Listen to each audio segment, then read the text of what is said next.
If you're a maintenance supervisor for a commercial property, you've had to deal with everything from leaky faucets to flickering light bulbs. But nothing's worse than that ancient boiler that's lived in the building since the day it was built, 50 years ago. It's enough to make anyone lose their cool.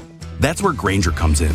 With industrial-grade products and dependable fast delivery, Grainger can help with any challenge, from worn-out components to everyday necessities. Call, click Grainger.com, or just stop by. Grainger, for the ones who get it done. The following podcast is brought to you exclusively by the Rad Rob Radio Network. This is PBA champion Kyle Troop, and you're listening to Straight Up 5 with Johnny Petraglia Jr. As you know, JP Jr. used to be introduced as the sexiest man in bowling, and now the world. But he doesn't have the best hair in the world. I do. Sorry, bud, but you know the deal. Pick it out. Fear the fro, baby. Welcome to Straight Up 5 with Johnny Petraglia Jr. A hard-hitting, in-depth, cutting-edge look into the world of bowling. This podcast will not only cover all things bowling, but will also give you a raw look into real-life issues. You'll get unfettered access into the mind of one of the most gifted bowlers of this or any other generation.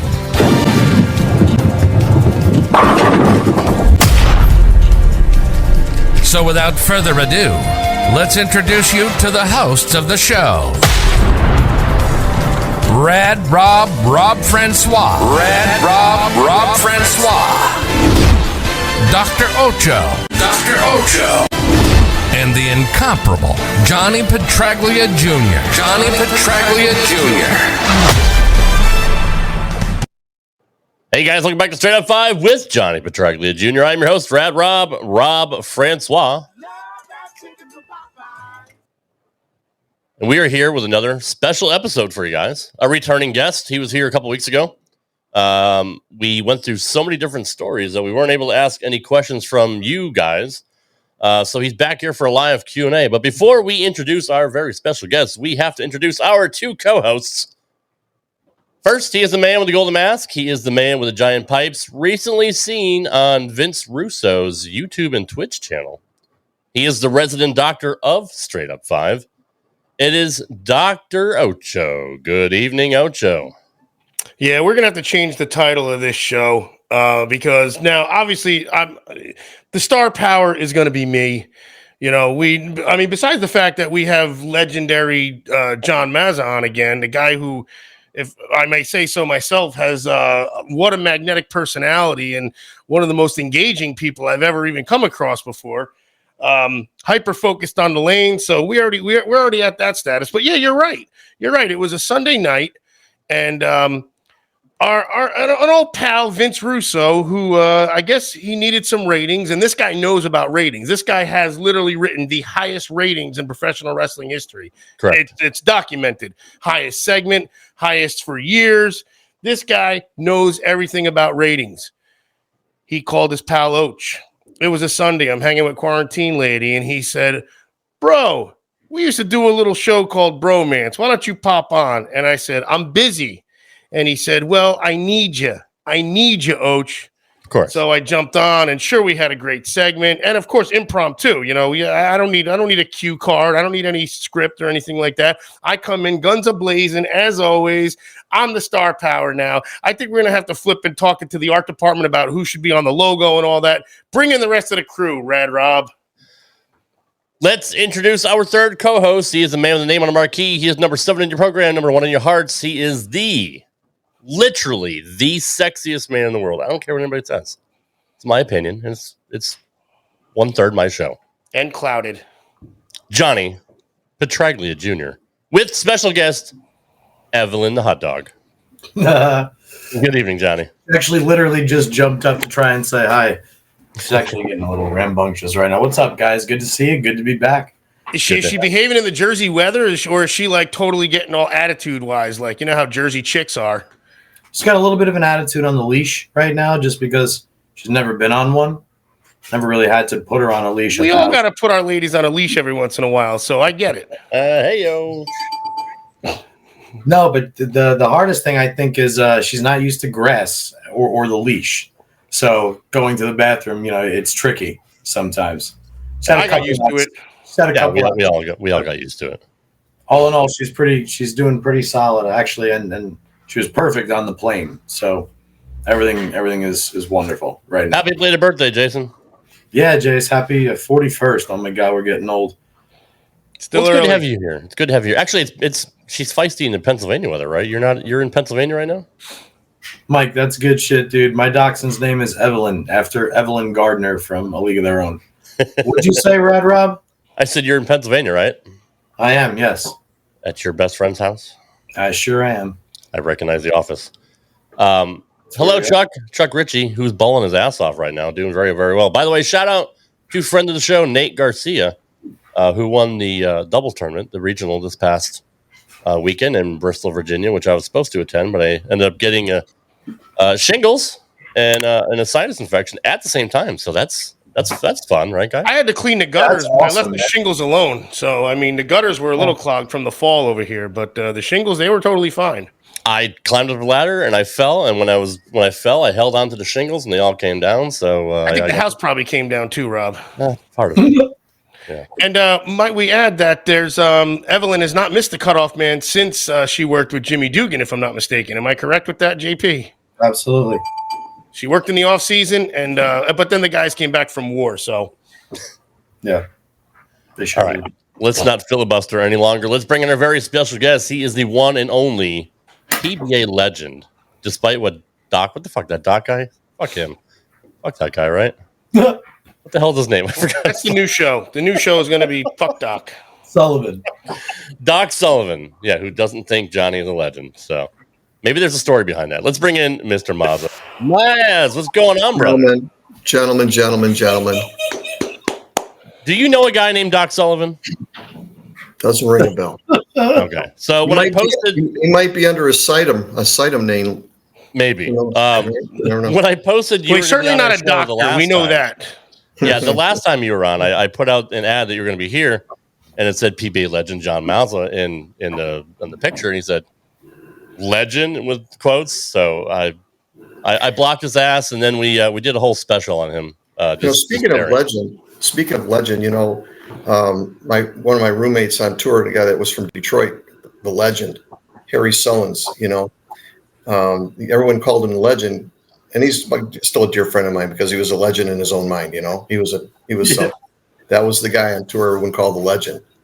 Yeah, Yeah. He ended up bowling like 600 some tournaments in a row, and which was amazing. Can you guys imagine bowling 600 flipping tournaments? I can't imagine my quad holding up for that long. My God, are you kidding?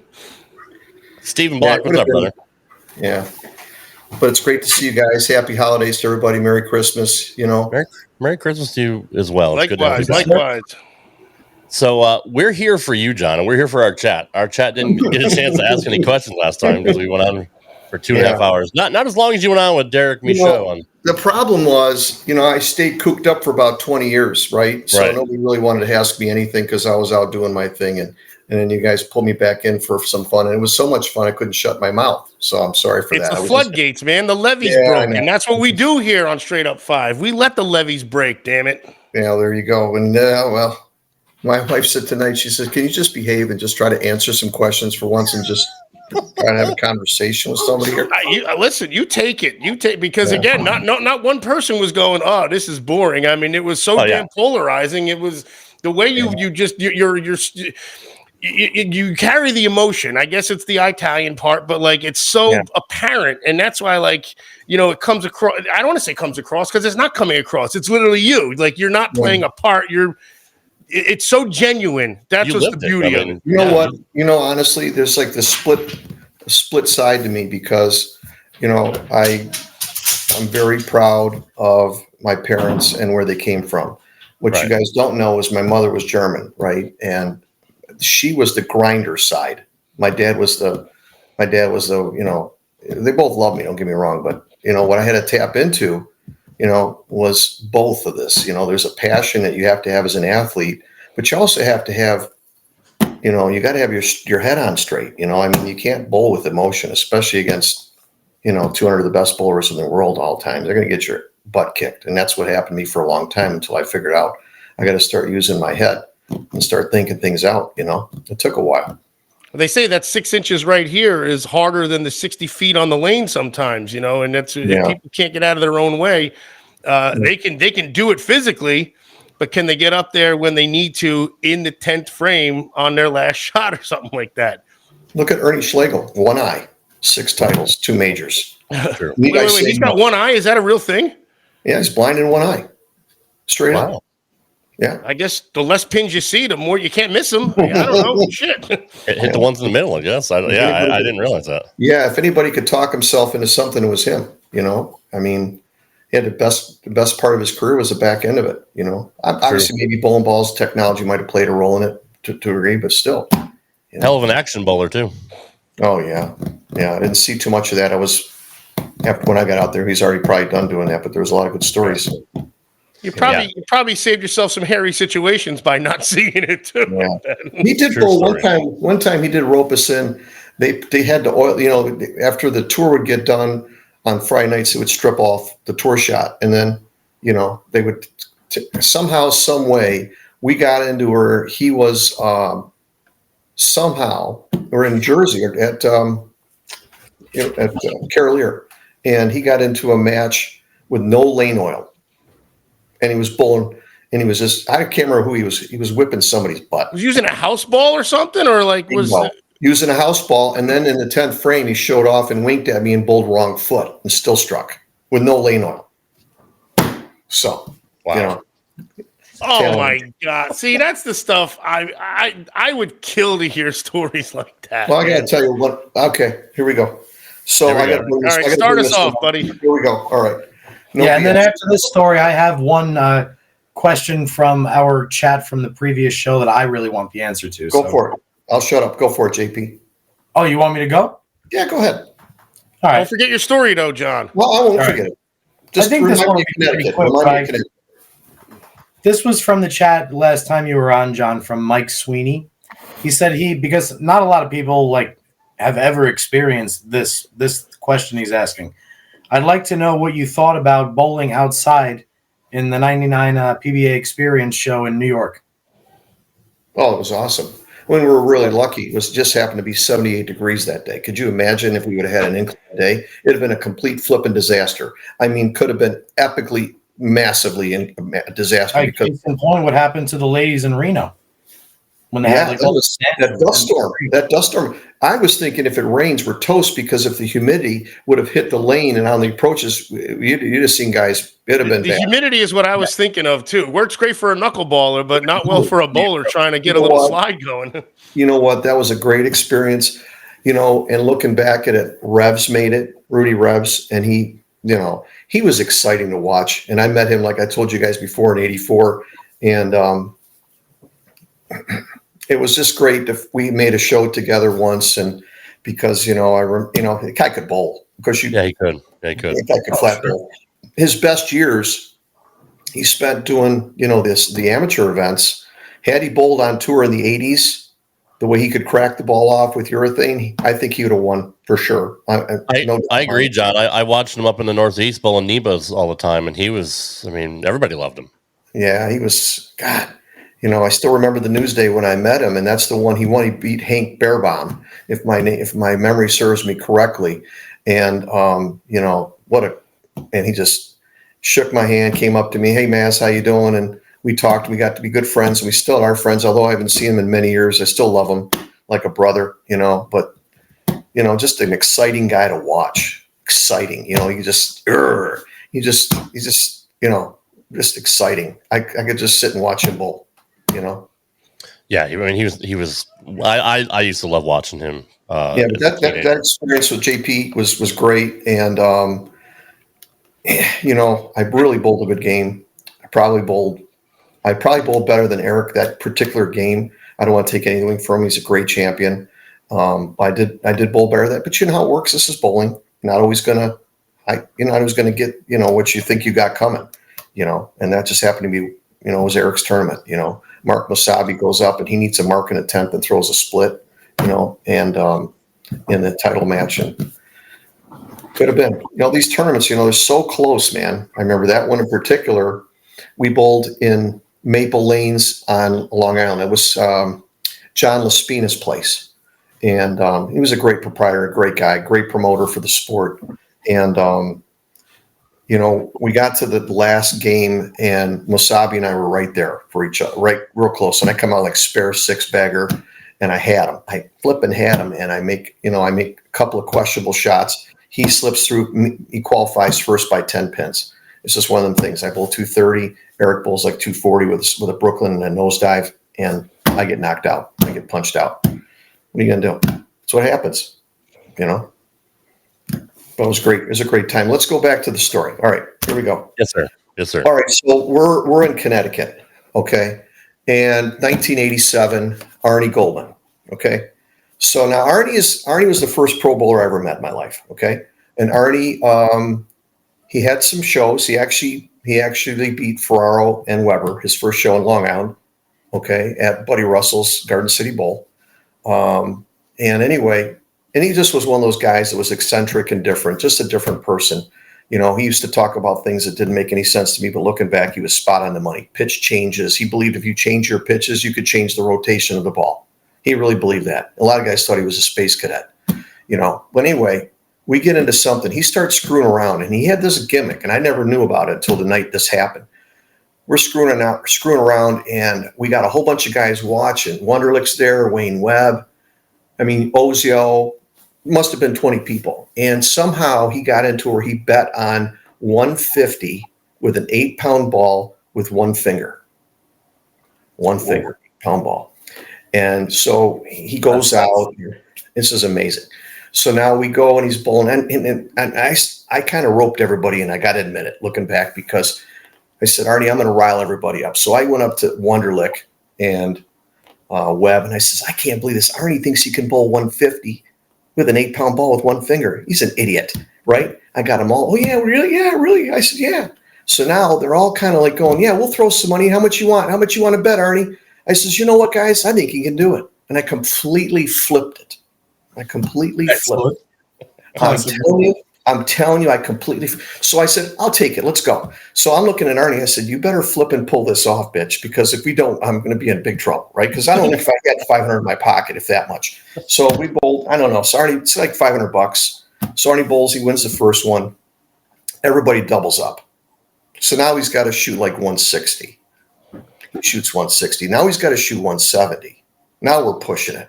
Okay. Is he just going like? Is he like 160, 152, 163? Like, yeah, he's doing just enough. I mean, right. He knows for that fill ball, he wants to just get another count. Yeah. So now we get now everybody loads up again on us. We got like a couple of thousand in the pot.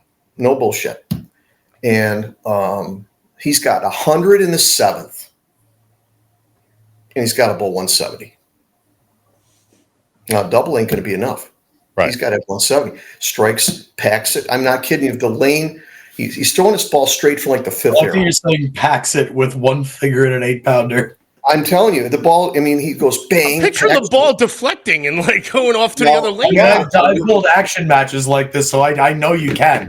But it's just the so he goes up, he packs it in he packs it in the eighth, packs it in the ninth, and now he needs a strike in the 10th for all the money. He comes in halfway light. I'm not kidding. The ball deflects off. Reverse blow 5 leaves a swishing 4-pin. Some pin comes off the flipping wall. Strike. Oh my god! And he's jumping up in the air. Let's go! Come on, bitches! You want some more of this? And I'm like, I can't stand this. Everybody got done. Everybody lost money except Arnie and I made a lot of money. And everybody came up to me and said, "That's the greatest show I've ever seen in my life. I've never seen it like it. It was the most exciting thing I've ever seen." I was like, "This is perfect." That's worth losing money on. Oh my god! That's what they said. They said that was exciting. We're always throwing in 50 or 100. Nobody really, no big deal. Yeah. That was my story. Sorry. That's really cool. Picturing the awesome. Ball hitting half pocket and then the ball hitting the 10 pin too because it deflects or something like that. Now I know it didn't go that far, but like it literally, I think it probably kissed us. It hit off the left side of the pocket, so it kissed off and hit the 7 pin, but missed the 4 somehow. Anyway. Fun times, man. Fun times. That is really cool. JP, I'm sure. I mean, I know your dad grew up, bowling with him and all that. So, did your dad ever tell you any crazy stories about Ernie? Oh, Dad's got a novel's worth of Ernie stories. I bet. The fondest memory. Hang on 1 second. Cut off, man. My dog does the same thing. She hears one sound, barks for an hour. Packing it with a 8-ball with one finger. That's. We need to make a shirt out of that too, Ocho. Someone get to the art I'm not department. kidding, man. It's a true story. That's so funny.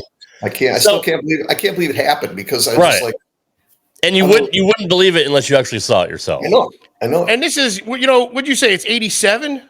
87.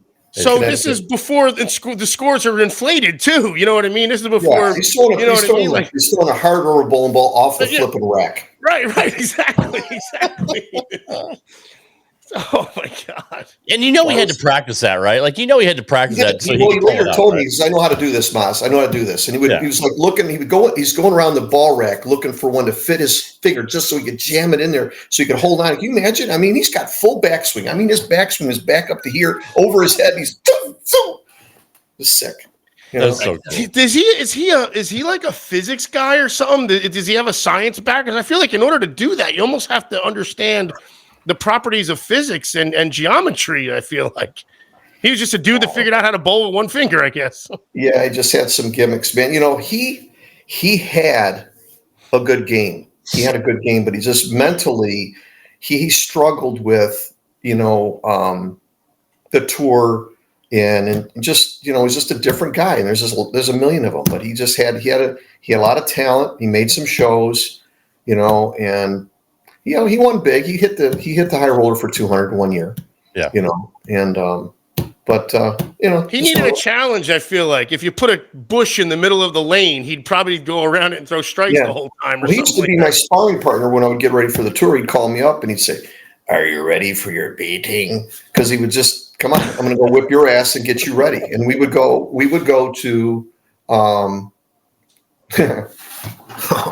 We would go to Southfield Bowl. Who's Jamie? Michigan. Say hi to. Sorry, John. I'm sorry. What do I need to do? Just curious who Jamie is. Don't know.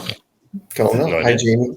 All right. Hi, Jamie. Anyway, Jaime? Sorry, John. Maybe it's someone named Jaime? No. Maybe. Maz. Hi, Sam. Sam's a good man from back here in Detroit. Hey, before the dog started barking real quick, to finish Rob's question, Rob, the main story that I remember about Dad and Schlegel was that they bowled a home and home action match for $5,000. And I can't remember what year it was, John. It was definitely when they were younger, like teens, 20s. And they would bowl a 5-game match in each of their home bowling centers. And I remember what made my dad so good growing up was he bowled at Fort Way Lanes, which was a 6-lane bowling center underneath a movie theater in Brooklyn back in like the 50s and 60s. It was like the hardest bowling alley ever, supposedly. And so, basically the story, if you ask Ernie, goes a little bit differently than you ask Dad, but Ernie claims that it was really, really close, even though Ernie lost. The real thing was, I think it was out of the wood after they bowled at Fort Way, which is my dad's place, and they bowled there first. So I always like hearing that.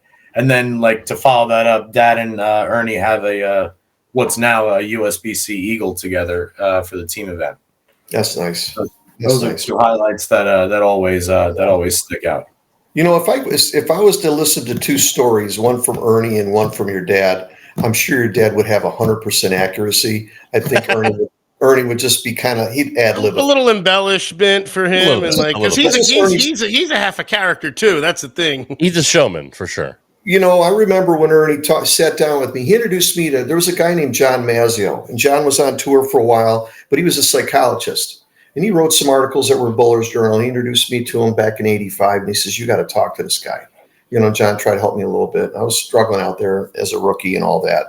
And one thing Ernie told me way back when, he goes, "You need to learn how to make this more like a business." He says, "You need to figure out that this is a business," because he got in there with contour power, grips, and did very well for himself, and when you think about it, he did very, very well. and he was right about that, and that I later picked it up. It took me a few years to get my head right about it. It was your job, technically. Like it was a risky job, but it was your job essentially. It's how you put food on the table. When I was young, I mean, JP probably, not like your dad. Your dad was more professional about it. When I was young, I was happy to be there. Yeah, that's right. Right. Come on, I'm sorry. I was still, gaga about the fact that I was on tour, you know what I mean? And bowling with all these guys. That was still such a thrill, I was still a fan that had to grow out of that syndrome where I'm like, okay, I'm getting done getting my brains beat in. I got to do something about this, Right. Right. And you did for sure. Yeah. So, we touched on this a little bit last show, and we talked about the Hall of Fame. Obviously, per the current, criteria, you wouldn't be able to make it in. Correct. To me, and I mean, there's obviously issues with the Hall of Fame. There's issues with the Baseball Hall of Fame, writers carrying, grudges against other players and not letting them in. But you were so consistent, and you made so many shows, and you made so many cuts, and you cashed so many times. You think they would reward consistency as well, not just majors and total titles. Yeah. Well, I've got mixed emotions about the whole thing. Here's the weirdest thing, last year I went to with Leslie to go see Fred Borden get inducted, which was a great night. I didn't know. I was kind of shocked that he wasn't in the Hall of Fame. I thought he was already inducted, but anyway, it was a great night. And then out of the blue, Randy's doing the MC and Randy Peterson, and he says, "Yeah, I want to thank John and Leslie for coming back. It's nice to see them again, and there's going to be some changes, and and I think John should go in the Hall of Fame." I looked at my wife and I said, "What the hell's going on here? I'm not. I got 8 titles. This ain't happening." Right. And then I start hearing some talk about it, and look, there's a slew of guys that okay, let me just name a few. Bob Learn, okay, Right. Ron Palumbi Jr., 2 majors, 6 titles. Steve Martin, 7 titles, U.S. Open. I mean, there's a ton of guys that are kind of right in the mix of this. There could be 15 or 20 of us, right? So I just look at it where I'm happy. I'm thankful I had a chance to do what I love to do. If anything happens, it's gravy. If it don't, it's cool, But So, I mean, you're okay with your. I have to be at peace with it because I took my, I left when I did, and I had to move on. I wasn't able to make a living anymore. I had to make a decision. I got to get back home. My son told me, come on. So, I can't look back and say I wish I would have done more. Maybe I could have been better quicker. I could have grown up quicker. I could have matured quicker. I took a lot of years to get to the point, right? So, like Mike Albee, look at that guy. He was coming on tour 18, 19 years old, and he was world class right from the jump. Oh, yeah. He didn't waste any time, and he even had a slump in the middle of it for a period there where he just, those 2, 3, 4 years, and still at the peak of his career where he struggled. But man, I went through it for 9 years, And didn't he kind of go out on top also?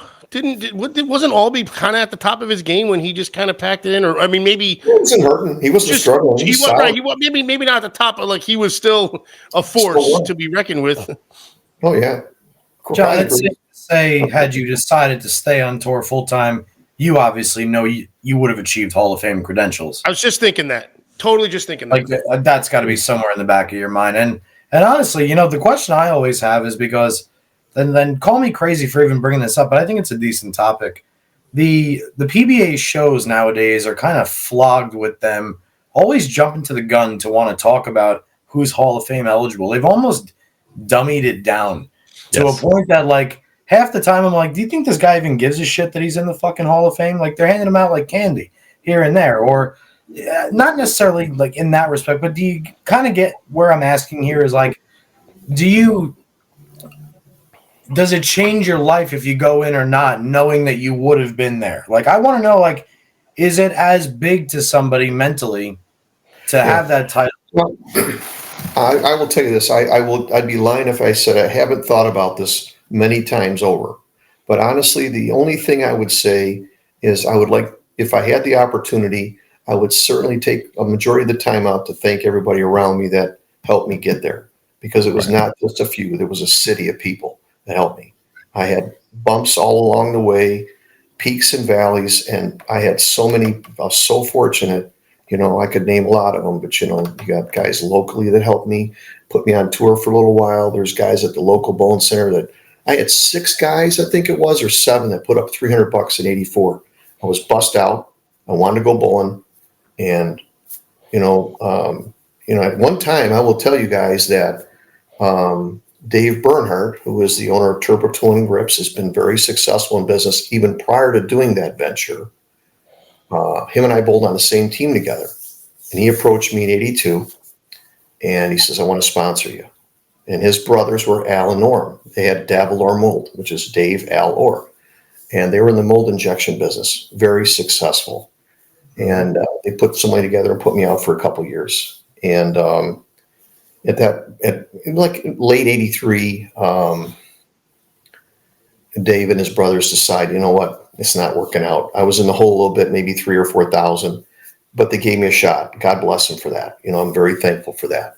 And so then we got to '84, and I'm broke.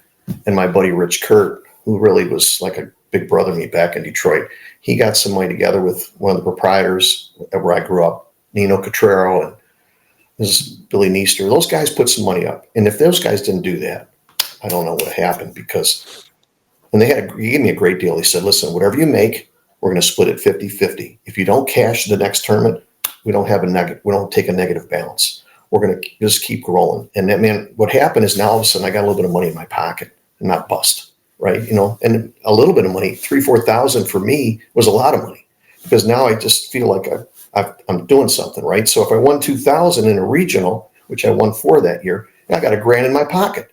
Not bad. So I ended up buying myself a car, because I was driving around in a 1974 Lincoln Mercury XR7 that was totaled, smashed in the front. Damn it. Okay. And this car was totaled. The insurance company guy called me and said, I'm going to give you a check for $700. Don't come back again. That was it. Hold that car. So you can imagine me. I'm pulling up in a bowling center with, I'm telling you, JP, my car is like inverted. It's a sad story, but I was running back down Detroit, young kid going way too flipping fast. It was slippery out, and there was a semi in the middle lane. I was in the left lane, and the left lane was slow. So I go, one of those punk moves. I'm going to go around the semi to the right and get in the right lane, thinking I got a shot. As soon as I got in that right lane, there's a car in there, dead stopped, pancaked his butt right in there, smashed my whole car. Thank God this guy didn't get hurt. He comes out of the, going like this. I got 15 bowling balls in the back seat. I'll go. Sorry. No, it's all right. I swear to God, all the bowling balls I'm like, holy shit, So anyway, so I had to drive that car for a freaking year, right? That's hilarious. Yeah. So then when I started winning some money in the regionals and some local tournaments, I finally got enough money. I think I spent $3,500 for a Cutlass Supreme Brome with T-tops. I thought it was $1 million. I'm not kidding you. And I drove on tour. In fact, Anthony was in that car with us when Leslie and I first married. He was a baby. I had him in the front seat between the two of us. And that's what it was. But you ever see when people tell stories and they do like that animation as they're telling the story and they don't show the guy? Like, that story would be so good under that silly animation where they show him hitting 15 bowling balls are rattling around the car, and dollar bills are falling out of his pocket because he's got a couple bucks to his name. I'm telling you, we're onto something with this too. This could be a YouTube video. I'm telling you, man. I don't know how that car. I don't mean to make light of it because it shaped you, obviously, but just the fact that, like, the way you're explaining it, and I'm really picturing a cartoon happening right there with like lottery balls floating around that lottery thing. I don't know how this car ran. I drove this car to Long Island. I stayed there for a month with this thing, this hunk of shit. I'm not kidding you. I don't know how I got home. Did you have to fill the radiator up every like 10 seconds Probably. or something? I don't know. I'm just telling you. I mean, it was bashed in pretty good. That's all I can tell you. But back then, cars were a little bit more durable. They were tankier, basically. Now you flick a bumper and it cracks. Yes, absolutely. I lost a bumper in my Charger, and they totaled the whole car out. So, the bottom line is that I would like to thank those people, because that's what I guess I daydream once in a while about being able to thank those guys, because thank God for them and all the people around me. Bernhardt, and another story about Dave. I ended up winning down there in Florida, my first title, and the next week he came down. He was in we were in Sawgrass, where I ended up making the 710 the next week. And he came down, and I hadn't seen him for a while, right? Because I was bowling on full time on tour, and we just fell out of touch for a little while. And he come up to me, give me a big hug, and I said, "What are you doing down here?" He said, "Well, I'm starting a grip company." Really? What do you got going on? Yeah, I'm going to start this grip company. At this point, Contour Power, they had it all. They had it down cold. Nobody else was competing with them. Maybe Vice a little bit, but they were still a fraction of the market. And I said, well, maybe I can help you one day, because I always felt, I felt a need to try to give back to him. You know what I mean? I felt like if I could do something to help him, not that he needed the money, he was very successful. It wasn't about the money. It was like, maybe I can help, right? And ended up working for him for a few years. And when we needed to establish a network of distributors, Peter Hakem was one of them out here in New York. And I met with probably 13 of the big players, Steve Cook, Bowling and Billiard of Dallas. I'm talking about from the West Coast to East Coast. I hit them all, and we got them rolling, and I'm sure he'd been fine without me, but it was nice to have a early role part with it. Bob Learn and Guppy and Ted Hannes helped really start it, grassroots. He went pro shop to pro shop, and started that company. And they had a good run. They're still a great company. And they sponsor a lot of guys on tour, They do. But anyway. John, I have a off the wall question for you. Yeah, sure. I'm a fan as well. So I distinctly remember when you used to shoot 7 pins. I'm not sure about any other combinations on the left side of the lane that you used to. You would switch to your ring finger and your pinky. Yeah. So my question, this is a 2-part question. Number one is, did you put your ring and pinky into the grip, your standard grip, or did you have your plastic ball drilled specifically to a different span to accommodate? Great question. So what happened was, and the second part is why did you choose to use those 2 fingers? I could not kill the ball. I just put way too much hook Flatten on it out for sure. That's what I got to figure. I for some flipping reason, Junior, I could not kill it. I don't know what it was. So anyway, my buddy Nick Sapiti back here in Detroit, he was he's watching me. He said, "Kid," he'd always call me kid, you can't hook the ball to 247. You got to quit doing this. I'm going to throw up watching you shoot a spare, and I said, okay. So at the time, Paul Cito, who was my coach, he was like a grandfather to me. He was like a father to Nick. He says, I got an idea.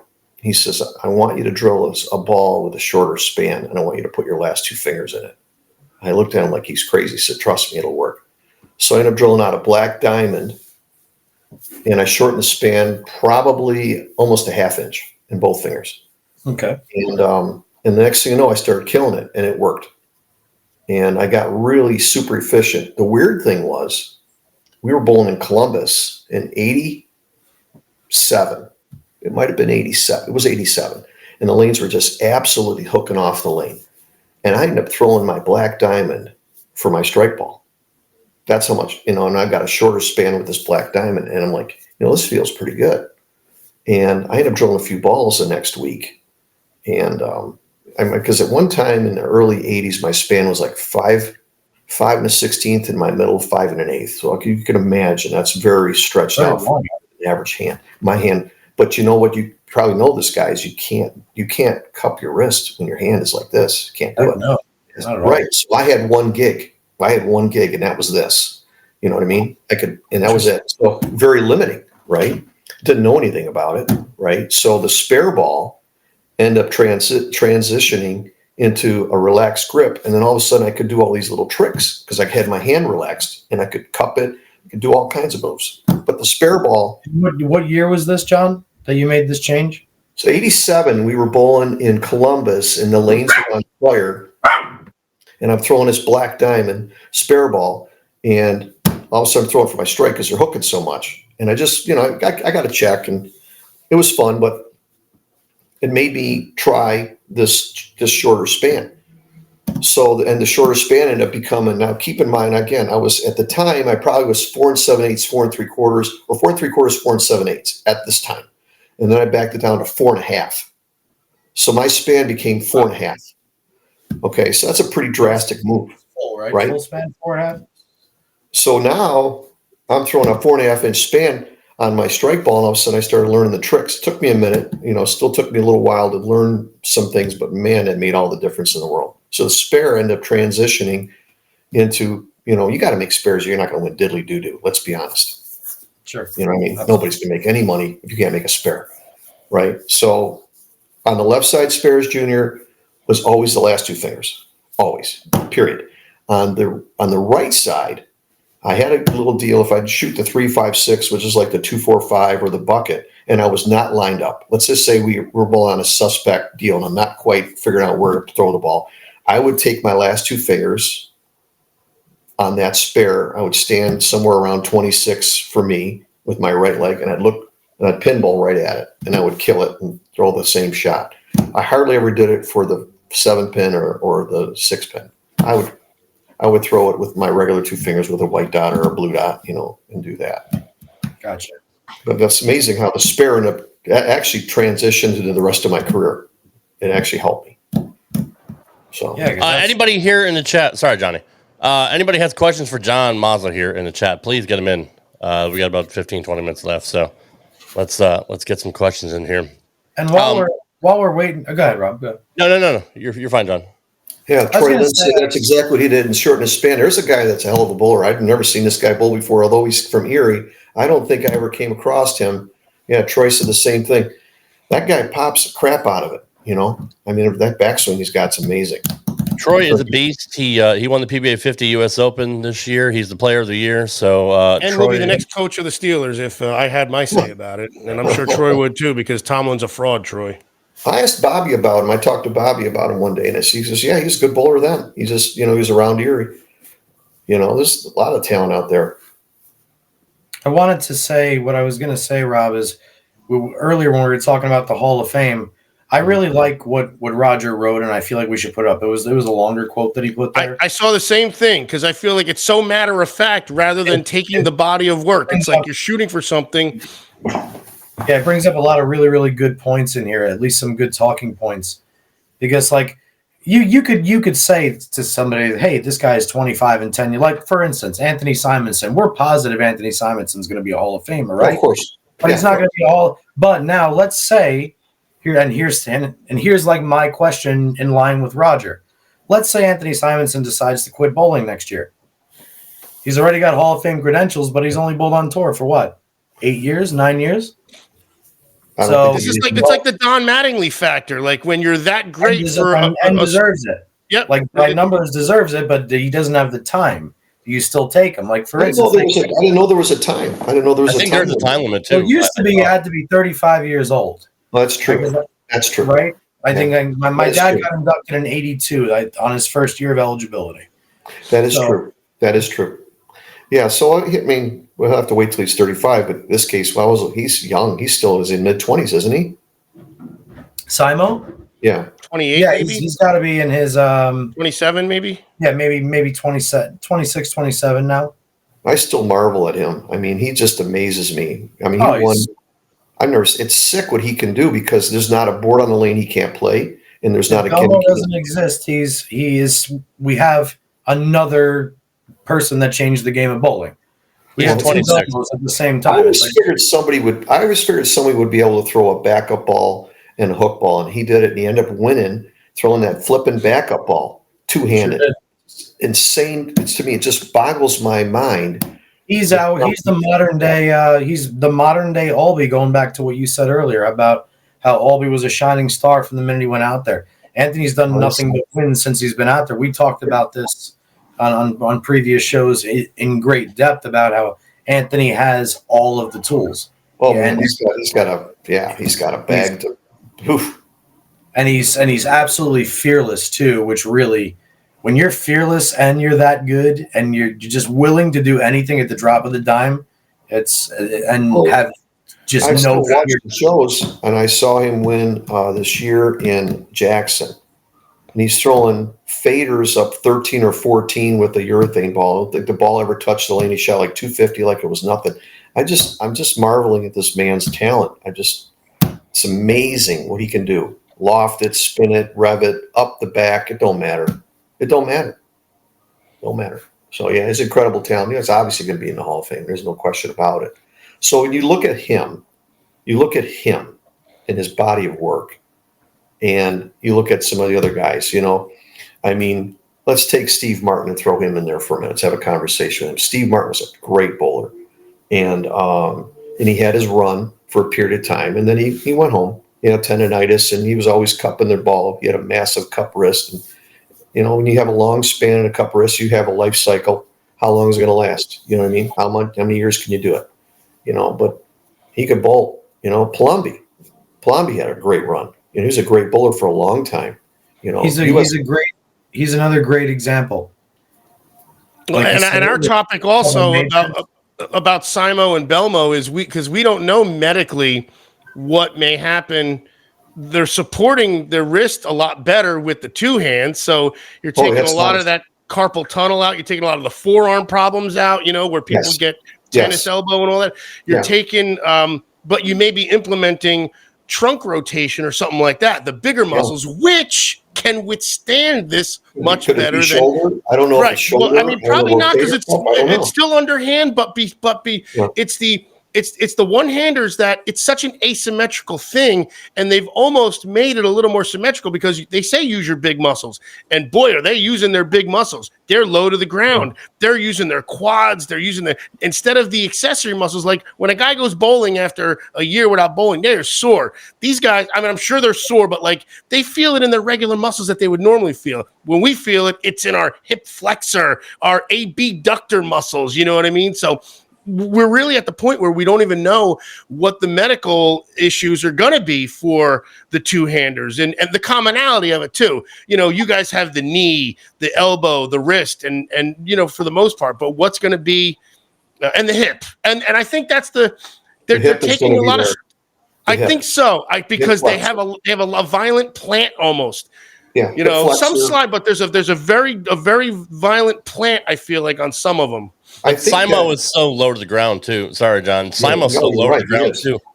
I don't think he can withstand that, in his 50s and 60s. Well, we'll see, and that's where but they're bigger muscles though. That's where that's the bigger muscles. And look, John Daly doesn't come back over his head anymore when he whacks the ball, but now he's got a normal golf swing. But so I see this question here. I see this. Yeah, I was just gonna say. Sorry to cut all you off. Go. I want John to answer this question because this is a good fucking question. Okay. So here's my opinion. Here's my opinion of these two gentlemen who I have utmost respect for. Having bowled with Mark for a number of years, but not with Jason, and have that opportunity, but we've watched him just like everybody else from afar. So Mark was the first guy to come out and extort the opportunity to create with his rev rate. And he could do something that other guys couldn't do. He took a step to the left inside of everybody else. And there was a laundry list and a dump site full of guys that he ran over because he could step inside of these guys by maybe narrow and go inside of them to outside of them and crack it off where they couldn't do it. Him and Marshall, okay? But Mark was even more violent about it. He could super crack it off if he need to. All right. And he revolutionized and he extorted, in my opinion, the opportunity. But Mark was an incredible shot maker. I mean, I remember things that looking back when this guy could strike on garbage. He could strike on garbage. He had an incredible instinct. And but Belmo, I think Belmo, what he did is he's in a similar way. He's extorted the change in the game as the balls got stronger and stronger. You could see the writing on the wall. You have to have more velocity and more of a rev rate to get the ball to do what it needs to do. It makes sense. If you got a ball that's going to hook a lot, why don't you try to find a way to push it through the front? The way the front never changes. And as the lane carries down, you can step left of everybody and throw right of everybody. And the amazing thing about Jason and Mark that looks to me very similar is the fact they both can make shots. They both made shots. Mark did not spray the ball. Mark didn't spray the ball all over the game, all over the lane. There were times that he would open up the lane, right? But the guy would still repeat. And the same thing for Jason. When they put that deal on, when he won the tournament champions last year, and he came from sixth, or was it this past season, he came from sixth, and I watched his shot dispersion. The guy was within a board every time. for 6 flipping games. That's insanity. That's stupid. That's stupid accurate. And again, to create that rev and it's not like he's pitching a quarter to try and hit it. He's again throwing a giant rock, a 15-pound rock, and rolling it the same way. Yeah, which I wish they would emphasize that more. The Mike Miller. That is. You have to go backwards a little bit though, because Mike Miller started doing this because Mike was struggling on tour, okay, and he had very limited success. And then you got to go a little further back behind that. Bob Benoit had very. Benoit was the guy that he popped it off his hand, right? He was a straight guy, and then all of a sudden. Yeah, but Benoit in the early '80s couldn't hook the ball for snot. Yeah, he used to throw straight. Yeah, he looked like a little dickety-doo. And didn't he throw a 300? Didn't he? Yes, he did. So he had some wrist issues, and he started bowling. He started bowling the 12-pounder. He started cupping it and palming it, and he found himself. And man, was that something special. And he made that show in Dallas in '88 and beat Mark. And Mark bowled a phenomenal game, 250 something, which most guys would have been enough. And he just happened to bowl against Bob, and Bob bowled 300 at him. And Bob started to change things because that was like, hey, we can extort the lane if we can learn how to cup it and have you roll it, right? And then here comes Mike Miller, struggling the same way Bob did. And Mike developed this style. He was so desperate because he was going to quit. I got to do something. And Mike just happened to have that long arm. And he was strong, and he could just hold it, cup it, carry it, and unroll it with one hand. And that was amazing. And that's where it started to happen, I think. I think that's when things really started to take shape.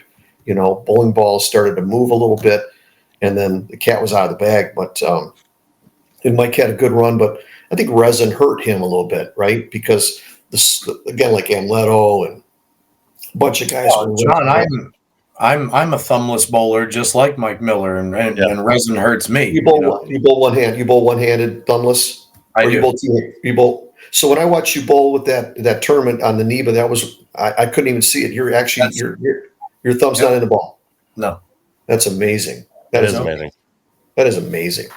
Yeah. This again, I'm like a numbers guy here, and going back to Mike's question here is. Think about it. When Mark hit the scene, everybody wanted to become a cranker. And if you look at, say, a profile of 100 bowlers, right?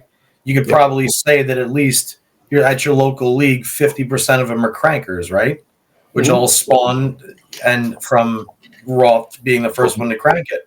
Belmo, as of 2008, coming on the scene and in the public eye, now it's safe to say, well, it'll definitely be like 80% two-handed in another 20 years. But for right now, the numbers are relatively close too. We've got to see, you got to assume that there's somewhere between 38 to 45% at least in the two-handed community. I know at this point, after 15 years of Belmo being on the scene, I mean, Christ, we watch the kids every year, the top 10 or 12 at Junior Gold, and 9 or 10 of them are two-handed. I think it's a lot higher. I think when I'm coaching high school bowling again. And for Marco, Ava's bowling, with the girls. And, I mean, our team, we have one two-hander, but we bowled against a team from Roseville, just, in our division. And, I think everybody on their team bowled two-handed. Okay. It's there's a lot of teams that have these kids bowling high school. It's not uncommon to see 4 out of 5 bowling two-handed. And now the girls are starting to get down with this. Okay. We got a couple girls locally here. There's one here that bowls for, oh, goodness gracious. I apologize. I have to remember her name for a minute. Paliga. And she can crack it off. And she's strong and tall. And oh, my gosh. And I told her dad, I said, holy cow. Because I said, this girl, she's going to bowl in college. She goes, yeah. And I said, good, God bless her. Hey, so what it is, the bowling balls are there. You got to get the ball through the front to extort what you're going to have in the back. And it's a disadvantage. And, Marco, our twin boy, he's got a high backswing, which I never taught him. He just naturally does it. So he's getting it through the front his way. So he sees these guys doing what they're doing, and he's trying to figure out his way to do it, But I think it's a big advantage throwing two-handed, no question. No question. I just don't know what the next move is. What's the next 10 years going to look like? That's what I'm wondering. Overhand or over the head or something? I mean, we're saying in the next 10 years, at least 20% of the two-handers will adapt the backup style effectively. I would assume that's the next leg, to be able to combat any condition from any side of the lane at any time. and have that in your weapon, like in your bag of tricks. Like I like Norm Duke is amazing up the gutter, but Norm Duke's also amazing hooking the third, fourth arrow.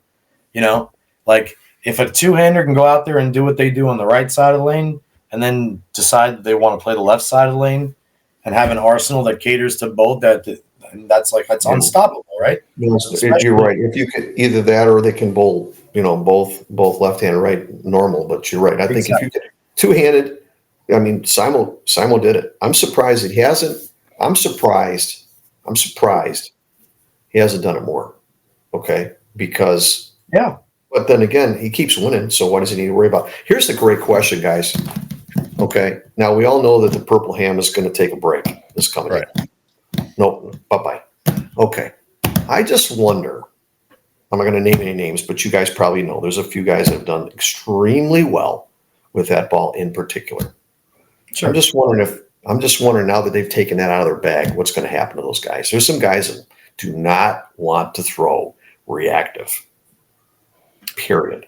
And there's some on the left side. I'm not going to name any names. Mm-hmm. What do you think? I'll give you my dead honest, non-biased answer to this. I believe that the ball has elevated the amount of left-handers and their success ratio on tour, absolutely, because it does make the lane easier when you throw that ball.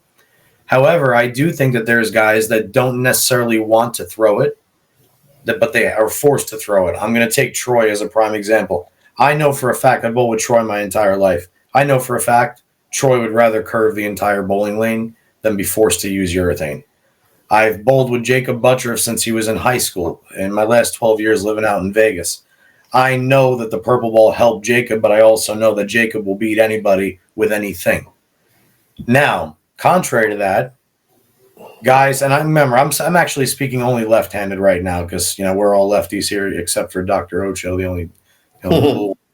Packy was who came to mind, which Ricky hits it on the nail of the head. So I was just going to give you the list of guys that guys like say like a Packy or even though he doesn't throw the purple hammer, I'm talking about guys like Jesper. Wasn't a Jesper guy? Yeah, okay. Jesper's the back of it. Guy that is like he's won basically everything out there, but I've legitimately never seen him throw a turkey with resin on television. So I've seen Jacob bowl 300 on television with resin. I have never seen Graham Fa is another one that I think is extremely talented, but I think his success rate is elevated by the bowling ball. I think you're going to see a lot of changing of the guard on both sides of the lane because that ball's not available to the right-handers too. I think it's a little bit more magnified on the left side of the lane because there's so few of them comparatively speaking, but there's right-handers that I can almost guarantee you will never even come close to sniffing a TV show now that ball's not in their bag anymore. Or like if they can't throw a pitch black. Yeah. But true question, John. Yes, absolutely. The ball allowed different styles in this game to work it in a time that typically only one style does work. You know what? I always talk about this, and I haven't had a chance to meet him, although Jordan Asperg is a very close friend of mine, and I talk to him frequently. And we got in a conversation. He was telling me years ago about Jacob before he went on tour. And when I first saw him, I go, you got to be kidding me. I mean, Jacob is one of those sleepers that if you and I walked into Bowling Center Junior, and we just happen to never know this guy from Adam, okay, we would pick him out and figure we're going to run him over. Just watching how he bowls, 2 or 3 shots. The same way about Earl Anthony. The guy came up to you and said, "Hey, JP, you want to bowl for money?" He said, "Absolutely. How much you want to give me?" Right? Mm-hmm. And it could have been nothing further from the truth. That guy has got a secret little deal. And Jordan would say he can change his rotation, he can change his rev rate, blah, blah, blah, blah, blah. And obviously he can't. And but again, the game is always about, any sport is about change. And what's going on right now is going to be an interesting change next year. How are these guys that have, hey, again, it's all about extorting opportunity, right? Not taking anything away from everybody because again, you still have to bowl, you have to throw the ball, you have to do your thing. But I just wonder how what's going to happen from that. I know that maybe urethane needs to go away completely. Maybe it should. sometimes I wonder if that maybe is the best way to go because of what it does to the lane pattern. You know what I mean? But then again, we have the only sport where we can physically change the atmosphere. You can't do it in golf. You can't do it in tennis. We have complete, we actually can change the environment, literally change the environment. Those are the talks about with the Olympics, with the fact that they can create a different angle by using a different bowling ball on a certain pattern to create your own area and to create your shot. And it's a pretty wild topic. And again, that's something that goes right over the common fan's head too. And that's the thing where I almost feel like if that appreciation was known, whether, by the rules or not, it's still something, it's a tactic that people use. Like, no, you're not putting Vaseline on your driver to make the ball go straight. There's strict rules about that. So I feel like it's something that gets glossed over, and and we lose a lot of the average fan because of the intricacies that are so particular, which makes these guys even better than they really are almost, I feel like. Mm-hmm. Mm-hmm. Dan Young, former imbecile of the week here on the show. He said, John, I bowled the Pro-Am in 1985 with you and Parker as my pros in Reading, Pennsylvania. They always stay imbeciles of the week. Don't you lose that ever title. Don't worry about that. They do. Dan's a good friend of the show now. He's conformed his ways. Yeah. Unlike that Doc mother. Yeah. I'm so glad I got to go back to the revolution question. I'm sorry. One more thought. Yeah, go ahead. Here's the other thing. When Roth revolutionized the hook game in bowling, he revolutionized it when there were over 8 million effective sanctioned bowlers in the United States. Good point. Belmo has changed a similar percentage of bowlers in that same realm as far as converting the two-handers, but there's only 1.5 million members now. So we've lost like 6.5 million people. Could you imagine somebody like Belmo in like 86 or 84 or something like that? Or like, I'm curious if you put him in an era where we had 8 million members, if perhaps maybe like bowling gets Nike and other huge companies and starts paying millions. You know what I think about that? I think when it comes to the participation in the sport, I think that, again, at least in my area, I'm here in the city of Detroit or near the surrounding area, so which was instilled. You're in the former bowling capital of the world. Well, Jerome Bettis learned to bowl there. The bus. Yeah, that's true. This town had it going on for a long time. We were number 2 per capita income, one of the wealthiest states in the country, definitely one of the wealthiest cities in the country in Detroit because of the automobile industry. And we had it all going on. And then all these mom and pop businesses were doing very well. And if you looked at back then, the bowling centers were filled with people that worked shifts, that worked at these places, these mom and pop places. They made good money. Yep. And they bowled 3 nights a week, and they would whip it out. And they would go party, and they would drink, and they would bowl, and that was it. Okay?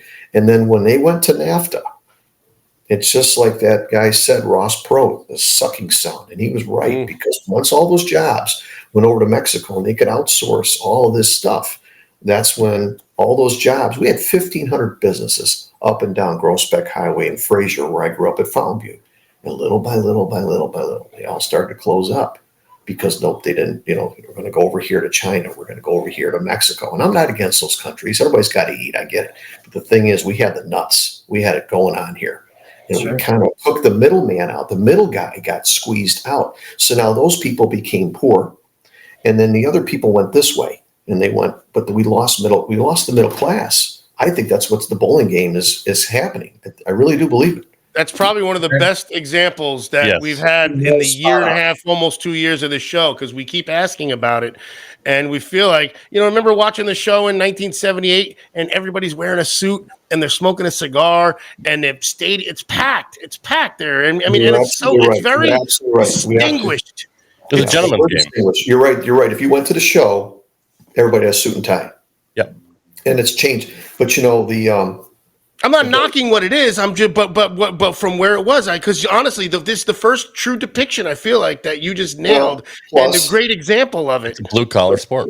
The other thing is that when I grew up, I didn't have a video game player in my hands. I wasn't looking at my flipping phone, right? And some of this, unfortunately, and I think this is socially not good because was too much of that going on for these young people. If we only had 3 channels, we would have our butts outside because we're not going to get tired of watching Scooby-Doo. We're going to go outside and do something athletically, ride our bike, play catch, go bowling. You know what I mean? We didn't have a lot of options, and bowling was certainly the one because in where I live and where you guys live, obviously, you see 5 months of darkness, so you got to.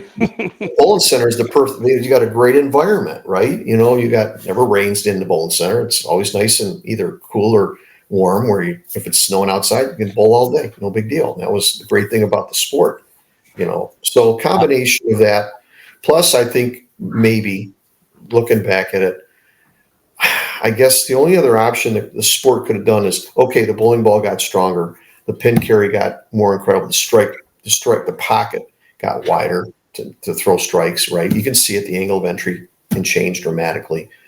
I guess they maybe should have went to heavier pins. If they'd have kept the pin, if they'd have taken the pin, maybe they'll lower the center of gravity, okay? And they did that with the Brunswick gold pin, right? And we actually bowled a couple of stops with I think one tournament in Virginia, the whole house was gold pins. Okay, the whole tournament. And I think Jason led it. I think Tommy ended up winning, Tommy Jones. Looking back, it's been a while. But I thought that, okay, we're going to have higher scores. If they'd have knocked down the center of gravity and still made it a premium on hitting the pocket a certain way, I think it might not have discouraged a lot of people because, you know, a lot of people bowled because they could maybe win a jackpot here and there. Let's be honest. You want to be able to compete, but if you start seeing guys bowling 300 every week, you're like, I'm done. I'm gonna do That's something it. You leave a ring in 10 and you're out of every high game pot almost. It feels like. Exactly. Make it So to the second frame, and you're like, well, this game's over. You know, My and I feel like. Go ahead, John. Go ahead. My father-in-law is 80 years old. God bless him. He bowls 3-4 days a week still. He's an animal. I mean, this guy's raging bull still. And he loves to bowl. And he comes back and says, I had the front 8 and I snuck out a jackpot. I shot 268. The next game, somebody shoots 279. These guys are all 55 to 65 years old. I love it. Yeah. I mean, with the way I hear the defense against it as well, the bowling balls weigh the same. But if they could truly measure how the 15-pound bowling ball, because look, rev rates were 200, 300, I think, back in the 70s and 80s. If you had it doesn't hit the same. Yeah. A 500 rev rate, it's if you way had 15 harder. revs, ask your dad this, Junior. If you had 15 revs, they count the amount of revs off your hand to the pin, to the head pin. If you had 15 revs, you were a stud.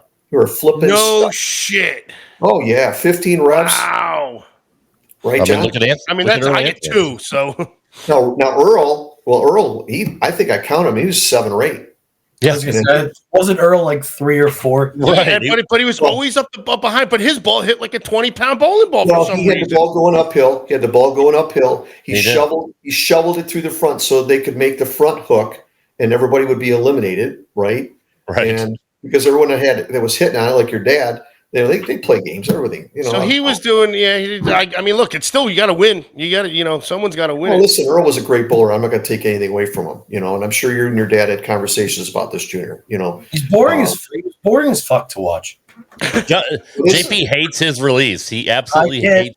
It bothers me that he's the greatest ever. Well, now remember, we did a good and bad and ugly.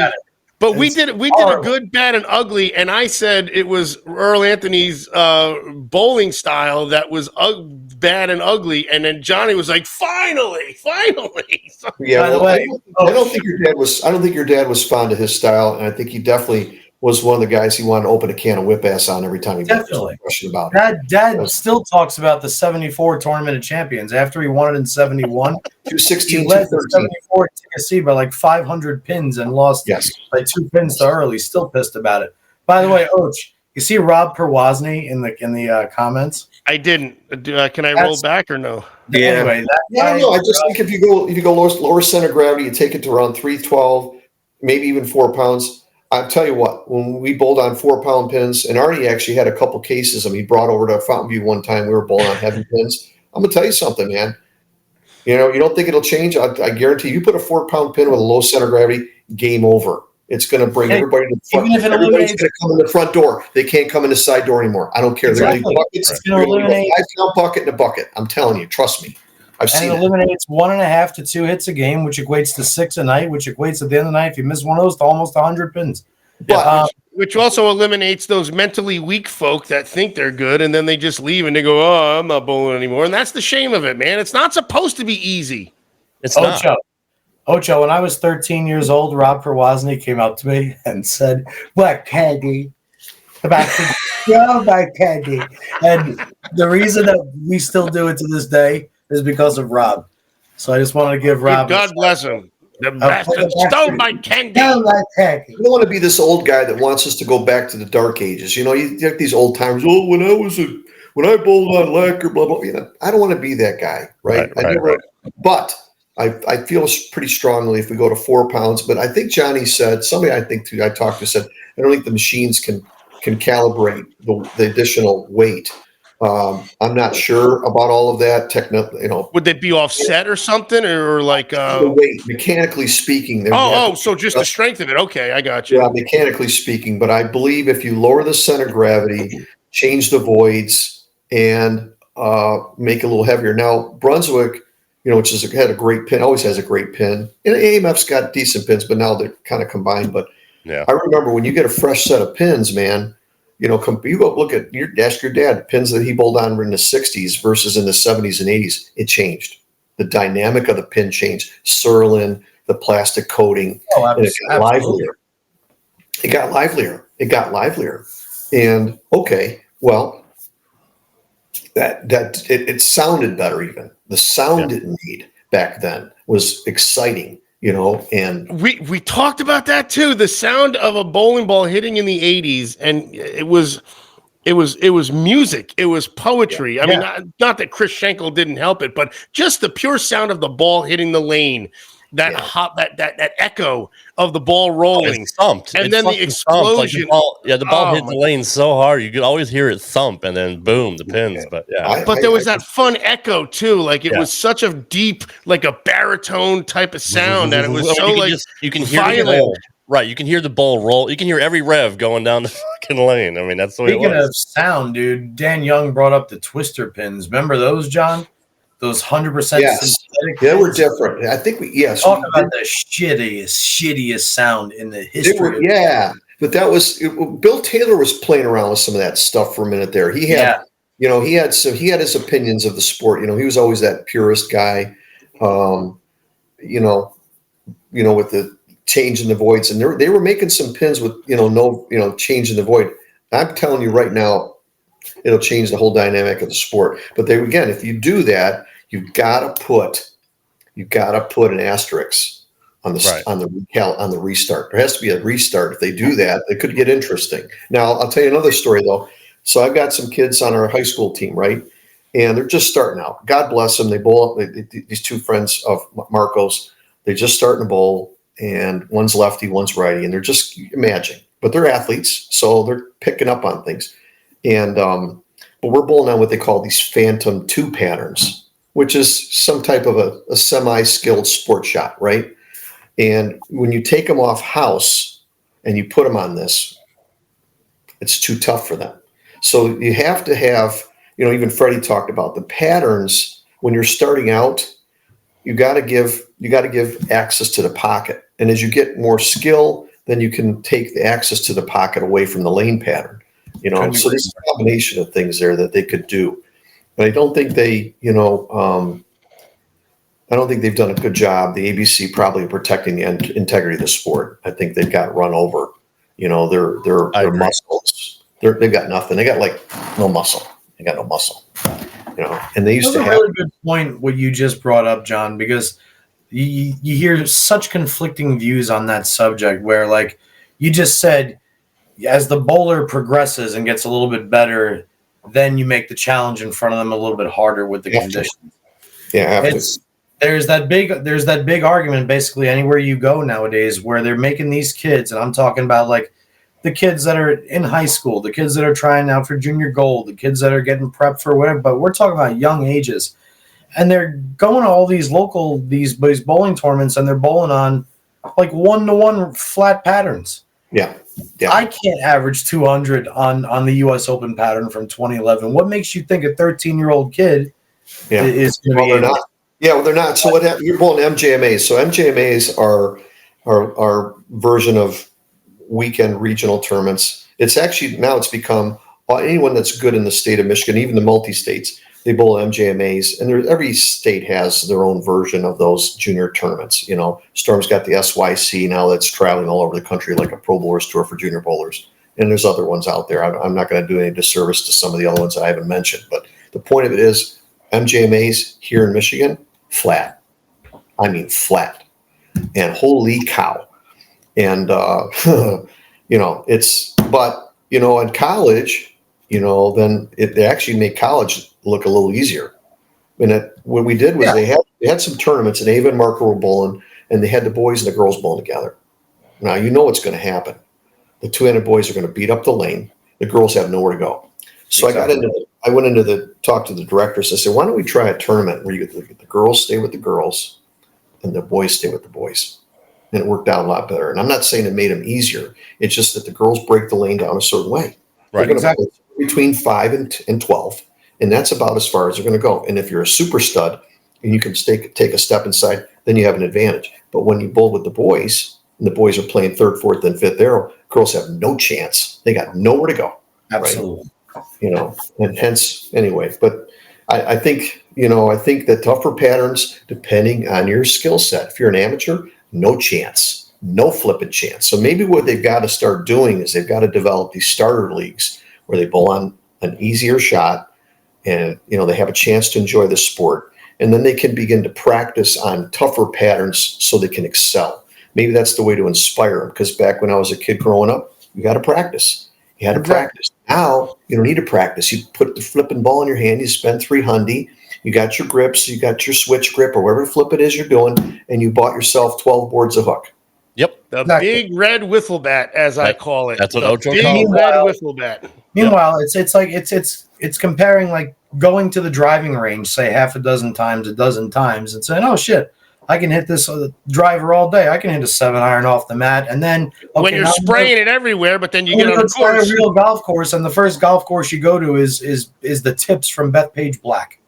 like rather than just your local like R6. Right. Don't hit the Muni. You want a 400 carry just to get to the fairway. So would you shoot your first round out? Well, I shot 193 today.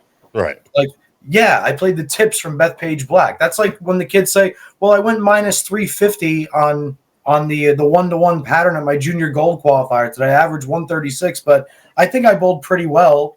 Yeah. No, I know. I was just talking to my coach make about them at least like a 5-to-1 all season long. Make a couple 6-to-1s.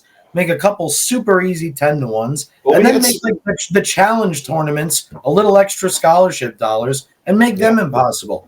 At least the kids get the bend. Like, I don't know about you guys, but the reason I love bowling is because I like watching. I like being good at it. I usually stick with shit that I'm good at. And I like to strike. And if you strike in bowling, it usually means you're pretty good, right? I don't want to have a tournament on the tour where they should change patterns at certain sections of the house. Right. Like one would be like the par 3, one would be the short par 4, one would be a par 5, one would be an impossible par 4. And what I mean by this is lane patterns. I mean, this pattern they should have like a chart behind the pairs, like 4 or 5 pairs.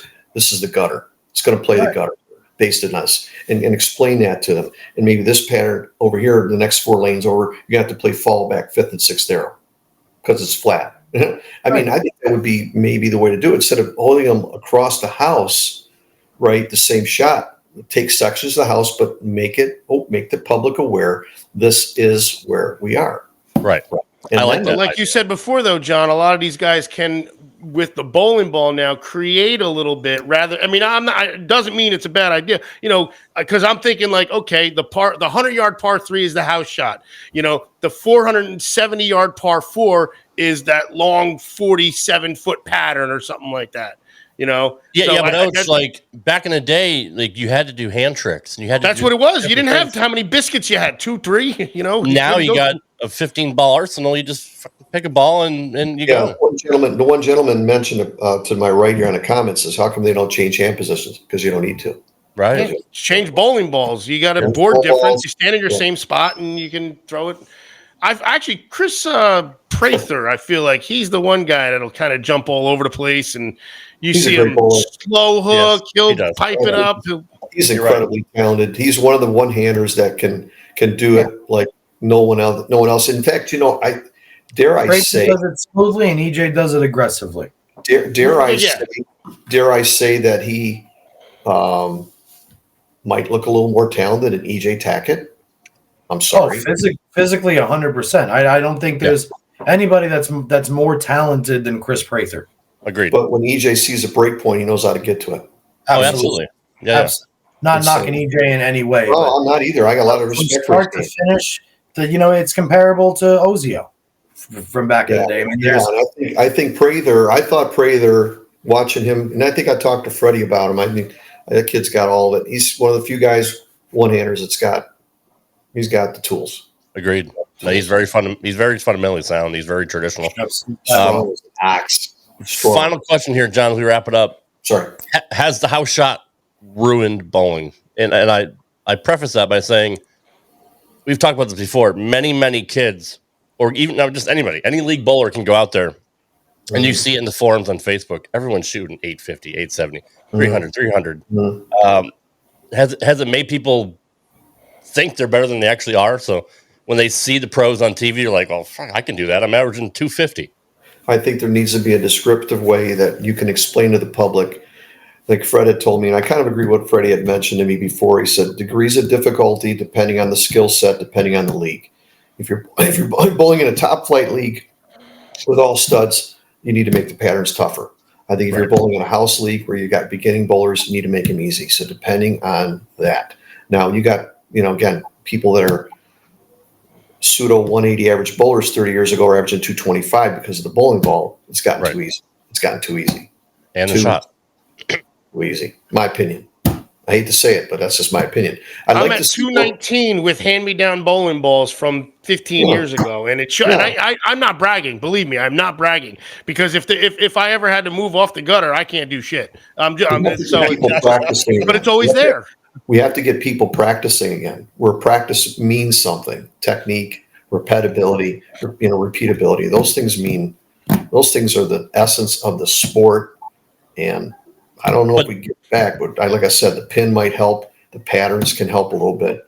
But John, the caveat to that is centers have made it so expensive to bowl now. People can't afford to practice. I take my daughter out to bowl, and goes back to my point. The middleman, the middle class got wiped out, and you're 100% correct. The upper class, they want to go take their kids and they want to have a birthday party, and to them, right? And then you got the other people that look. Listen, I'm here. Obviously, it breaks my heart.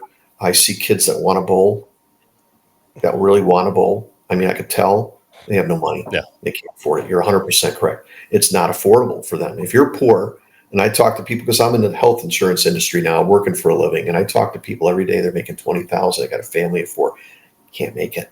You can't afford bowling. Yeah. Can't do it. Can't do it. And it breaks my heart because. I found my way through the weeds. I was cleaning the parking lot 11 years old to get free bowling. Well, there's only so many kids are going to be able to do that, right? Right. So that's hard. You're right, and it's tough. We get bowled against some of the teams that are around our area. These guys, they can't afford a pair of pants. Yeah, they can't afford a uniform. It's tough. It's heartbreaking to me because I look at these kids and they want to bowl. They want to do this, but it's not affordable. Because the income their family makes is not there to support it like it was 40 years ago, 50 years ago. But, I mean, the owners of the centers that have turned traditional centers into these, Galaxy Bowling, Midnight Stuff, Laser Tag, all that crap. I mean, your mom and pop centers are going by the wayside. Like I said, my center growing up with Bradley Bowl, that's no longer exists. It's called Strikes and Spares, and it's a fun center. They have three VIP lanes.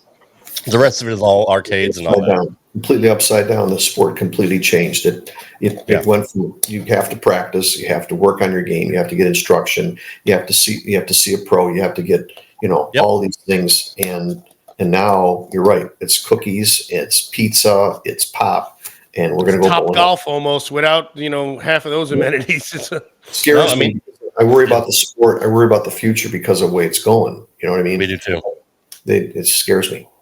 Yeah, no, it scares us too, and that's why we always bring it up, because we love the game so much. It literally physically pains me to see what Bolero and other centers have done. To just They're business owners. They're business owners. They're going for the easier dollar they can. They're looking. And as any business owner, they're trying to get a return on their investment. They have shareholders, and they don't really care about the integrity of anything. They care about their bottom line. And I get it. This is a publicly traded company. They have to try to make a profit, whatever it is. Their widget is this recreational sport. As purists of the game, we're all talking together, and there's lots of people that probably feel the same way. It's hard to see that, because we grew up in the world as it existed. It was a lot different for us, and it's changing. Well, yeah, it's kind of scary. Yeah, it's kind of scary. No, I mean, you can literally say that about anything that we deal with today. No, you're absolutely right about that. And unfortunately, it is what it is. I mean, it costs me and my wife and my daughter to go out. It's $60 to play for an hour. It's just the middle class people can't afford it anymore. It's an upper We just class got to game. figure out a way to bring some of these jobs. We've got to have to figure out a way. Got to bring it back. We got to bring some of these jobs back. I think we know. You have to figure out a way to get it. I mean, we keep talking about blue collar. Bowling is a blue collar sport that is a white collar price.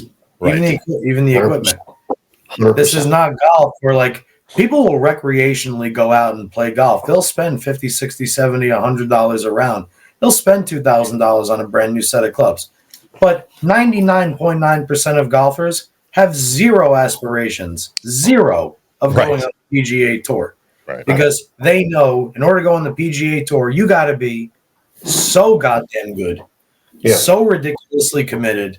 It's a different world at the top level. So, but at least in golf, it's a white collar sport with a white collar prize pool attached to it. Yeah, that's true too. The bowlers at these other levels, to get to the pro level, have to invest so much money, and then even when they get there, the talent pool of the greats is so small, and the prize that they're competing for is their own return is so minuscule. There's no return. Dollar income for the year. Golf is dialing back the ball. You heard that right? Golf is dialing back the ball. They're doing it. Say that again. They're trying to conform to a certain ball where they're all very similar. They came out with an announcement a few weeks back. The USGA and the RNA are dialing back the golf ball. It's going to cut back the yardage. The average golfer is going to lose 7 to 10 yards. Yeah, it's not going to compress as much. It's not going to. They can't. The softness. I think the Pro V1 is one of the most affected ones. But and again, they have that shit dialed in, so I'm sure they could tweak it by their little necessities to fall into the specs. But it's supposed to make it a lot more uniform. But Rob just made a great point up here. He says you can see a golfer and you go, I can't hit a 350. I can't do that. And in bowler, I can do that. I can blow the 5. I just go by the ball and I can blow the 5. Yeah, right. That's exactly what it is. You're seeing the best of the best, and you can replicate that. So wait a second. That shouldn't be. I think you start with the pin. I think the cat's out of the bag. I'm on your side, Maz. I think so too. I think a 4-pounder with a low center of gravity. Make the ratio back to the similar of what it was in the 70s. Back in the front door. You got to come in the front door. You can't go around the back of it. You will not. Right. You leave a bucket a few times. Let me tell you what. You start leave some 5.7s or something. 8-10, 5, 8, 10. And it's good, but it's going to be hard because it's for years now. Everyone's getting chocolate, and now you're taking the chocolate away. What happens to a kid when you take away their chocolate? That's what I was saying. Are they just going to take their ball and go home? And that's what we've said on the show a million times. Neil, we've always said that. Yep. Howell Lanes, he says his customers. He says, John, there's 2 kinds of customers. He goes, because the customers will always bitch, right? They're always going to bitch about something. He goes, but if they're not striking and they bitch, they typically don't come back. If they are striking and they bitch, they'll still come back. Listen, so there is still that factor. I agree with you. Listen, when we owned Bay Lanes up in Bay City, Bill Strike would make sure they had a great ball reaction and the beer was cold. If you do that, you're going to make it in the bowling business. Right. Now, that was then. Now they've changed it, though. Like you said, it's more like these parties, $50 an hour, blah, blah, blah. And they just, Neil's one of the last freaking survivors, I almost feel like. Howell Lanes being one of the last still privately owned. I mean, like that's he's almost like the last of a dying breed here because, and I you know, it's fine. I wasn't even thinking about it. Like that's been such a mainstay, and it's still there, and that's still why people go. Yeah.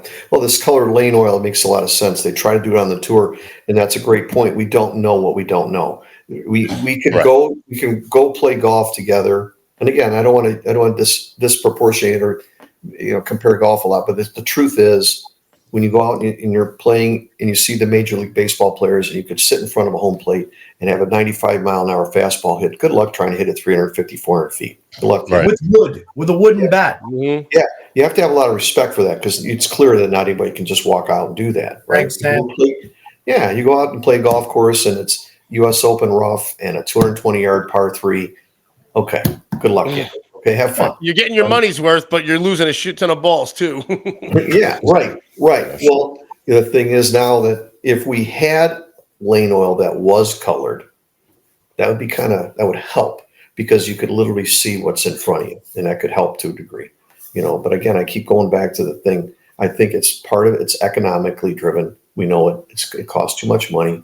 The bowling balls are the bowling balls. They cost money. And we got to get the middle class back in. I hate to bring top politics in, but we got to change the way we're doing things as a country. That's 100% the problem. Yeah. No. Middle class people, small business owners. And I don't want to be against the president of the United States. I pray for him. He's got a tough job. I know a lot of do it here. It's very controversial right now. What's going on in our country? Very divisive. Very divisive on both sides. One people see it in one way, and some people see it like this. It's like and it's blind. It's so blind. It's blind following, and there's no communicating. And the problem is that I believe if you're going to head this country up, you better be in the middle. Once you become the president of the United States, you are no longer representing anybody other than everybody. Everybody. The party no longer exists. You don't listen to nobody over here and nobody over here. You're in the middle and you're trying to make it happen. And they got, he likes unions, and I've got nothing against unions, but there's a lot of people that have small businesses. Don't shun them. Don't shun them. They're a part of the country. You got to have it all going. It all works together. It's one big thing here. When you start doing that, then people start making money, and then they'll start wanting to go bowling, And then you got to do this thing where you got to have recreational patterns, and you got to have intermediate patterns on the lanes, and you have to have pro-level patterns. And that way people will appreciate it. Just point it out. This is a pro-level pattern, and pro-level patterns get certain awards. Amateur, you start with the recreational level patterns, and if you bowl 300, okay, you get a handshake. That's it. You do it on a pro-level pattern, you're going to get something. I mean, you're describing a batting cage. Now that I think about it, you got your 60 mile an hour, you got your 70, and then you got your 95. You know what I'm saying? Like that's literally what a batting cage would be. Yeah, out of a machine after you saw it. And I can sit here. We can sit and talk about this, and I'd love to talk. I enjoy talking to you guys. This is a lot of fun for me, and I believe me, it's a pleasure to talk about it. And the thing is I want this to make it. I want the sport to make it. And we're going to have to fix some things. Somebody's going to have to step up and do the hard things and make some of these things happen, and not be afraid. Take it on the cheek. Take it on the cheek. Someone's going to have to take it, and they're going to have to jump in and get on board. Freddie's got a lot of great ideas. I mean, what I'm spewing out to you guys, a lot of stuff that Fred has told me that makes 100% sense to me. I almost feel like if they wait too long to where they're already at and then it's going to be too late to try too. That's the other thing. Like I feel like you have to, because then you're just reaching and throwing anything at the wall and seeing if something sticks. But like if they can get to it while there's still enthusiasm about it. There is to be. Look at all the people in the chat. Listen to the passion in your damn voice. Yep. So there's still people out there. Well, I'm worried about the kids. I want the kids. No, right. High school kids. These kids that are bowling in high school right now. What do they want out of this? Some of them want to be a pro naturally, and there's some kids in our local area that I think are going to be pro material. Okay, and I also think that, but they're also looking at maybe I can help my education with this. God bless them. I hope that works out, right? But then there's some other kids. They're just trying to figure out what we're going to do with this thing. So you got to get it going here. You got to start with levels. You got to start with levels, man. No need I to play. agree, man. Don't play. I don't want to play from the tips if I'm just learning how to lift the ball off my thumb. Right. I got kids. I'll hit from the reds for all I care. I don't care. Yeah, my kids full. I've got some beginners on our team. Okay, and thank God we almost didn't have a team. Okay, when Anthony and Joseph Bowl, we had 20 kids, 15 kids. Now I got 7, and some of them are just learning. And if you put them on a pro pattern right now, game over. I want them to bowl on something easy. So I want. Right. I said, let's see their.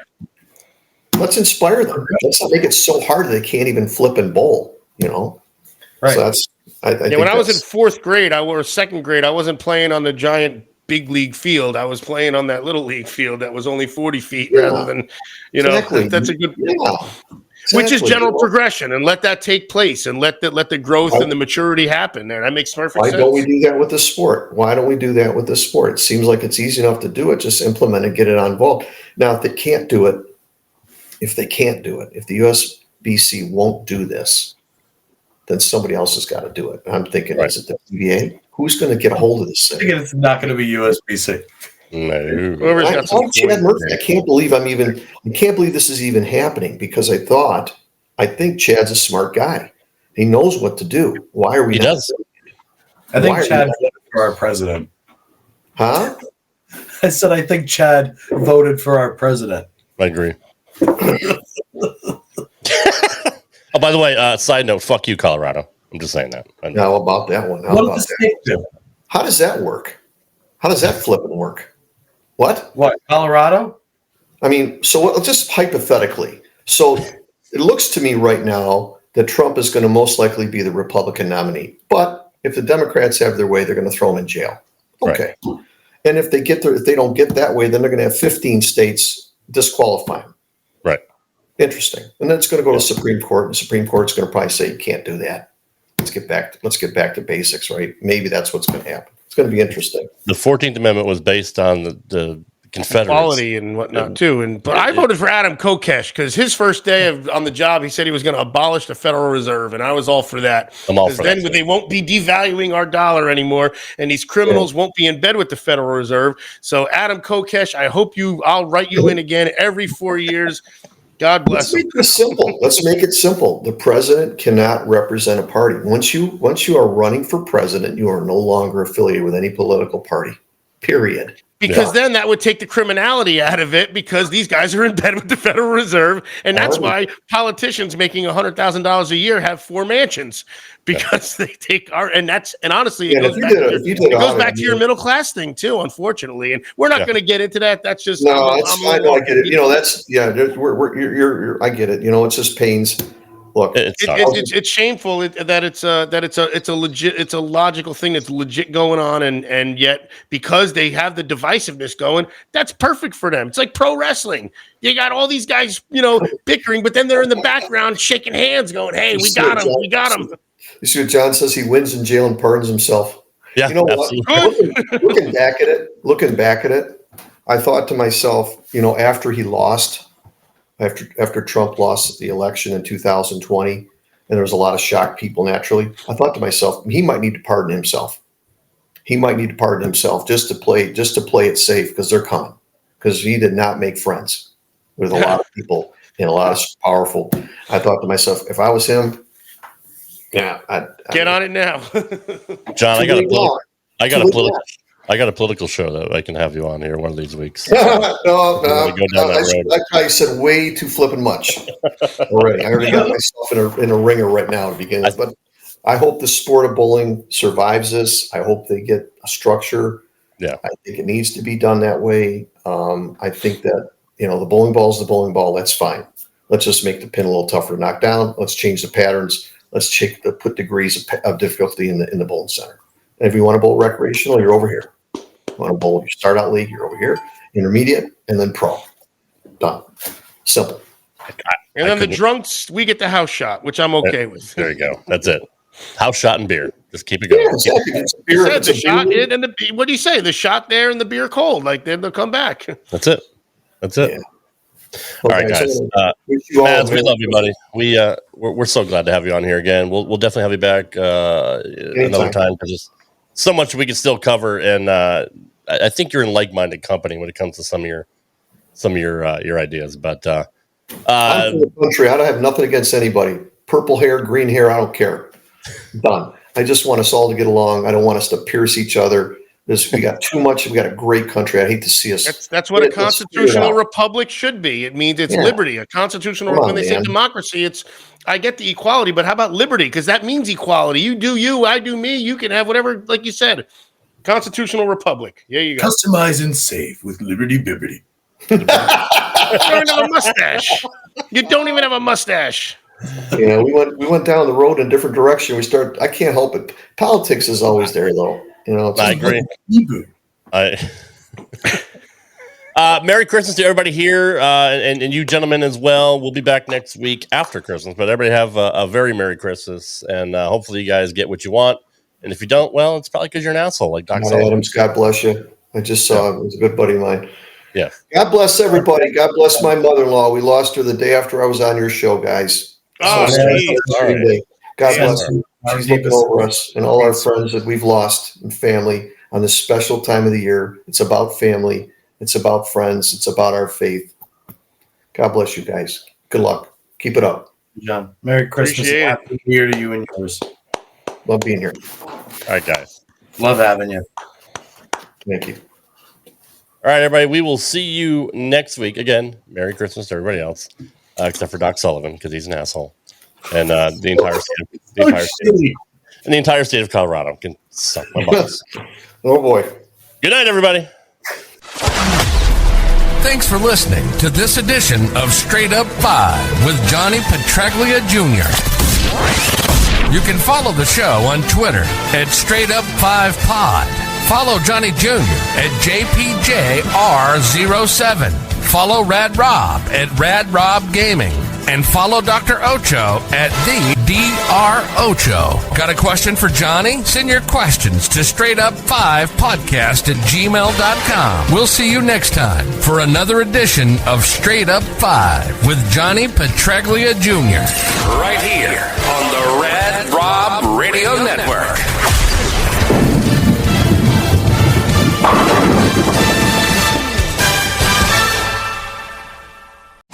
If you're a maintenance supervisor for a commercial property, you've had to deal with everything from leaky faucets to flickering light bulbs. But nothing's worse than that ancient boiler that's lived in the building since the day it was built, 50 years ago. It's enough to make anyone lose their cool. That's where Grainger comes in. With industrial-grade products and dependable fast delivery, Grainger can help with any challenge, from worn-out components to everyday necessities. Call, click Grainger.com, or just stop by. Grainger, for the ones who get it done.